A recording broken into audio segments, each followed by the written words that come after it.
Researchers in South Africa are working on a potentially new method to deter rhino poachers. The researchers have come up with a way of making the animal's horns radioactive. The researchers hope that it will make it difficult for poachers to trade illegal horns on the black market. Shoulder shots. South African researchers have come up with a new way to potentially stop poachers killing rhinos by making their horns radioactive. The University of Witwatersrand's James Larkin is one of the project's main researchers. We hope to establish a reduction in poaching. We want to do this by injecting a small quantity of radioactive isotope into the horns of rhino. And this, we hope, will have two effects. One, it will devalue the rhino horn in the eyes of the end user, the person who's kind of buying it in the Far East. Because if we make it radioactive, people are going to be less inclined to want to own something like that. Poachers target rhinos for their horns, which can be worth tens of thousands of dollars per kilo. Demand is mainly in Asia, where some believe rhino horns have medicinal properties and act as a symbol of wealth. The process of moving the horns out of South Africa means smuggling across borders. By making the horn radioactive, it makes it a lot easier to track a horn if it's been taken from the animal and a smuggler is now trying to move it across international borders. Because there's something like between 10 and 11,000 installed radiation monitors at various different ports, airports, border crossings and things like that. The study is in its early stages. For now, the researchers are injecting non-radioactive stable isotopes. They will study over the next 3 months how the isotope interacts within the horn and how it affects the rhino's health and behaviour. Well, to talk to us a little bit more about this research is Professor and Director of the Radiation and Health Physics Unit at Wits University, Professor James Larkin. Prof, thanks very much indeed for joining us. How did you come up with this idea? Look, it came about a couple of years ago, that talking amongst colleagues and friends, how can we improve on what had been done in terms of sort of poisons and dyes and things like that, which had been put into the horn and which hadn't been as successful as hoped. And I don't know who it was, but someone suggested, why don't we try and look at it radiation, or try and put radioactive material in the horn? I think they were looking to sort of try and, hurt or damage somebody, but that's obviously totally illegal and against the Constitution and everything else. But with my background in radiation protection and nuclear security, I went away and thought about it for a while and thought, what, we could possibly put a small quantity into the horn, not harm the animal, but put enough into the horn that we could set off all of these portal monitors, which are distributed around the world, airports and things like that. And so we could make it easier to track, and also the added advantage, if we make a horn radioactive, we use people's natural fears of radiation and things like that to be able to dissuade them from buying it. All right, so I guess this is the effects will be felt downstream. Initially there will still be, sadly, some culling, but once people start getting caught, that's when they'll realize, actually, this is not a profitable venture. Exactly, because oftentimes the people moving horn will be moving other illicit goods of one sort or another. And so, if the horn in the consignment, whether it's a package, a suitcase or whatever, sets off the detector, then that package gets opened. And, not only do they lose the horns, they lose everything else in the package. So, these people are going to be out of pocket. And also, like I said, we want to be able to, with a large social media campaign that's, already starting, we want to be able to dissuade the end users that, hang on a minute, guys, do you want to try and treat yourself with something which could be radioactive? I think the answer is going to be no. How difficult would it be to try and somehow neutralize the radioactive substance in the horn, or is that nigh impossible? Our intentions will be that it will be nigh impossible. We've been working, with national and international colleagues to come up with a system to put it into the horn that will make it almost impossible to remove. Would the quantities be harmful to humans? Because we know that sometimes they use this as aphrodisiacs, don't they? Actually, to be honest with you, the idea that rhino horn is used as an aphrodisiac in the Far East is something us Westerners have thrust upon them. It's more used in sort of traditional medicines. More recently, there have been claims that it will cure cancer, and but the biggest users are those people we call people who consume it for face consumption. It's a sort of conspicuous consumption type thing where they'll grind it up and put it into their expensive bottle of whiskey or expensive champagne. It's akin to being seen to be burning, $100 bills and things like that.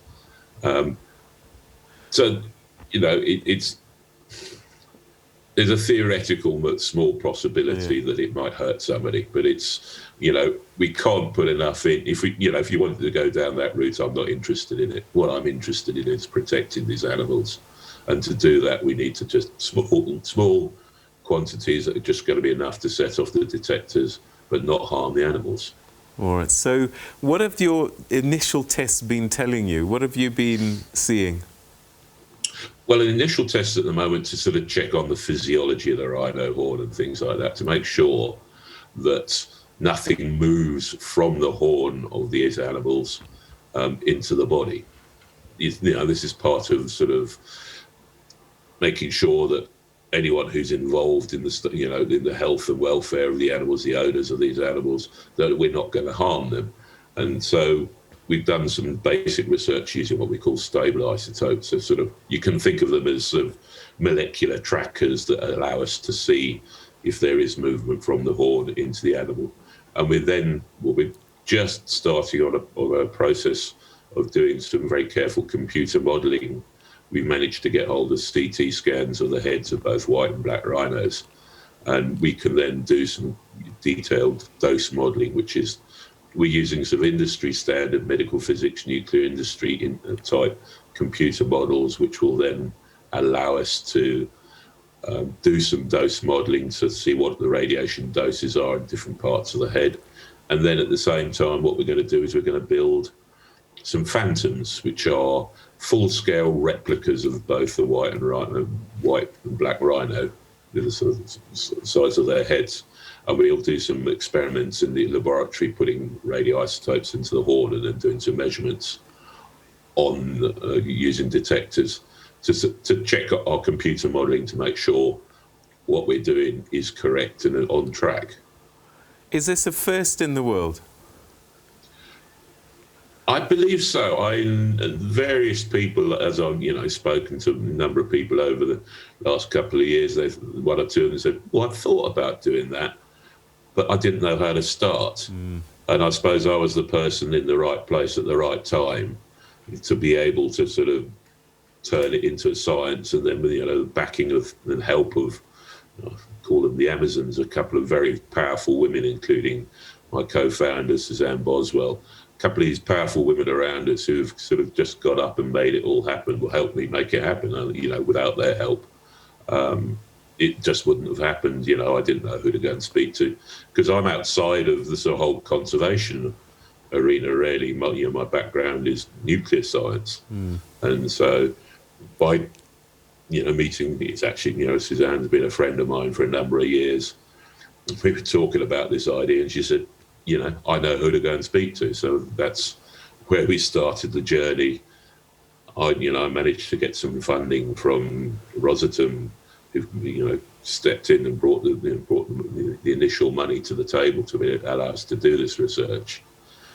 And then, that happened in November, and all of a sudden this whole project has just taken off incredibly. It's just been non-stop these last couple of months, rushing from meeting owners, talking to scientists, reevaluating our ideas, testing our ideas, meeting more owners to sort of find someone who might be interested in, being part of this project. And we were lucky enough to find some owners in the Eastern Cape who are forward thinking enough to be able to say, hey, yeah, we'll get on board with you and we'll make some animals available. And that's what we've done. So that's where you've seen all of these pictures of us doing this work. And over the next couple of months, we've got to pull together the computer modelling and the physical modelling stuff to be able to get to a point where, soon we can say we are now ready to start a proof of concept phase where we will then have some animals where we can actually put small quantity of radioactive material into the horn and check and see that there is nothing untoward, nothing, we know what we're expecting, and we just want to make sure that there isn't anything unexpected happening. All things being equal, if things go according to plan, how soon do you think that you might have an actual rollout? It's the $64,000 question, but we are aiming for International Rhino Day, which is the 22nd of September. Right. It's an optimistic aim, but I think we can do it. My international colleagues in Colorado State, they've done some great work there. The colleagues at the Nuclear Energy Corporation of South Africa, they're doing some good stuff. We've had help from the Australians, from the Australian Nuclear Science and Technology Organisation, and from the Russians, and we'll be bringing in some of their expertise as well. So it's been a truly global effort, and I'm just kind of sat at the middle trying to hold on as tight as possible to make sure it keeps moving forward. So just to help me understand, what is the material in the rhino horn that makes it possible to put radioactive material in? The rhino horn itself is made of a substance called keratin. You can either think of it as a thumbnail, fingernail, horsehoof, that sort of type of material, very densely packed together. And, that is what makes up the horn. And from there, we can then insert in, various different ways, the quantity of material that we will then put into the horn and spread along the length of the horn to devalue it and make it slightly radioactive. Does this have possible applications in other animals? I'm thinking elephant tusks, for example. We've been asked to look at that possibility. There are one or two important differences between the structure of the rhino horn and an elephant tusk. But the way things are going at the moment, there might well be a possibility for us to do something like that with tusks of elephants, other animals that have this sort of external feature that makes them desirable, so some particular species of deer, that sort of thing. Those types of animals we would, if there's a request and, we have the time to do it, we'd be delighted to try and help. The whole idea is it's an international collaboration. We leave the politics aside and, let the colleagues and the scientists and those sorts of people talk. And it's been phenomenal what we've managed to achieve so far by this sort of, it started off as an informal collaboration. We're formalising it now. But it's, people, and it's been interesting. My conversations have been with people in the nuclear industry rather than the conservation industry. And when I've approached them with this sort of out of the box idea, you can see their eyes lighting up because, they're using their skills that they've developed and honed over many years in an entirely new manner. And they can actually see that there is a real, there's a possibility of a great benefit. Yeah, and these are special isotopes, I guess, that you're using. And is corporations like Nexa the ones producing them? They might very well be they'll be one of the organisations we approach to supply it. We'll talk to them. We'll talk to Rosatom. look, you know, keep our options open and see, you know, who can do us the best deal, I suppose, in some ways, because at some point we do need to come down and talk about, you know, rands and cents of what it's going to cost to be able to do this. We've had indications from various organisations that they would like to sponsor some of this work, sort of, or you know, act as donors. But we're working with these various different companies who do supply radioisotopes to see what they can produce and at how much.